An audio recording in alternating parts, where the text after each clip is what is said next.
हे सगळं चित्र आहे? अरे त्या ठिकाणी जे मोठे मोठे वल्गना करत होते, वाघ फिरत होते या ठिकाणी की आम्ही लढू इथून कोणी कोणी नावं घेतली, कुठल्या कुठल्या नेत्यांची नावं होती या ठिकाणी.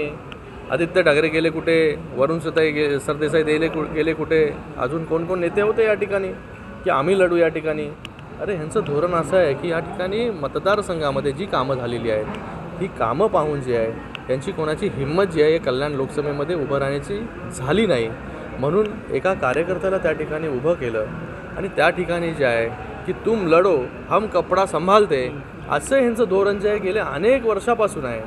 ह्यांच्यात हिंमत होती तर ह्यांनी उभं राहायला पाहिलं होतं. या ठिकाणी मोठ्या मोठ्या वल्गना करून झाल्या, पण त्यांना माहिती आहे ह्या कल्याण लोकसभेची जनता जी आहे ही महायुतीच्या पाठीशी आहे, महायुतीच्या उमेदवाराच्या पाठीशी आहे, विकासाच्या पाठीशी आहे.